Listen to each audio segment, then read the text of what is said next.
Ready. Rolling.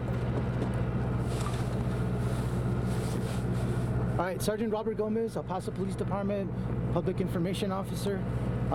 This morning at approximately 6 a.m. this morning, officers for the El Paso Police Department,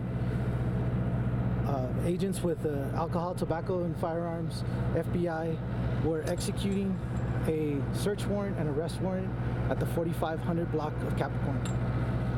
Members of the tactical team known as BORTAC with the Border Patrol Department of Homeland Security were also assisting in executing this arrest warrant and search warrant. During the execution of the arrest warrant, the suspect was confronted in the backyard of a residence at 4500 Capricorn, at which time he shot and killed a canine with the BORTAC unit and shot at agents. Agents returned fire. Suspect was shot and died of his injuries at the scene. At this time, the investigation continues into the shooting. The use of force incident team with the Department of Homeland Security will be conducting the use of force action with the BORTAC team. El Paso Police Department will be conducting an investigation along with the Texas Rangers, and the initial criminal investigation into the search warrant and arrest warrant will continue with the ATF. That's what we have right now. I'd like to turn it over to the Assistant Special Agent in charge of the ATF, and he can answer a little bit more questions. Good afternoon. My name is Craig Sayer, C-R-A-I-G, Sayer, S-A-I-E-R. I'm with the Bureau of Alcohol, Tobacco, Firearms, and Explosives. I'm an Assistant Special Agent in charge. I can confirm that ATF was the affiant on a federal search and arrest warrant that was served this morning out here. It was a multi-agency investigation. I'd say that as a result of the investigation, we received intelligence that the individual that was the subject of this arrest warrant was armed and a danger to the community. And for that reason, we engaged with our other partners in law enforcement, state, local, and federal, in the service of this search warrant, and we appreciated their assistance this morning.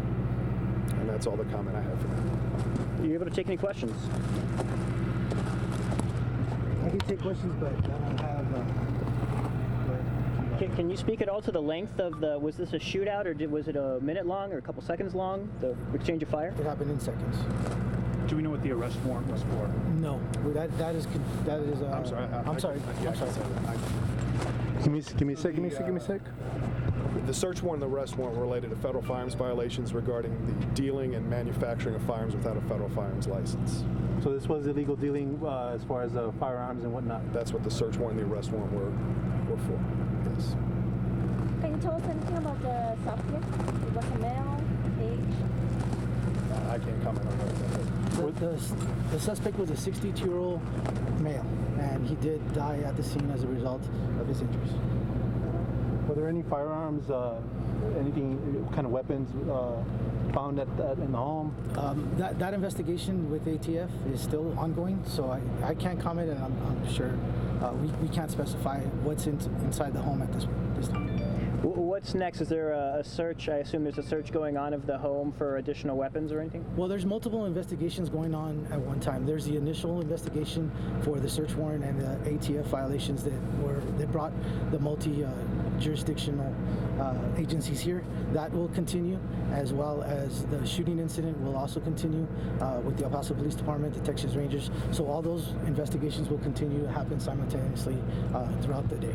Were there any other occupants in the home? There was 2 other occupants in the house, 2 female. No other injuries were reported. Any ages as far as to the other occupants? I don't have the ages.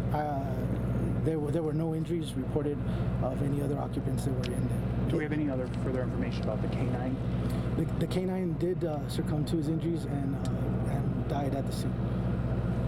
Was anyone else taken into custody, any other persons of interest, or is this the person, the 62-year-old working alone? I can't speak on to the investigation, but as of today's date, 1 person was shot.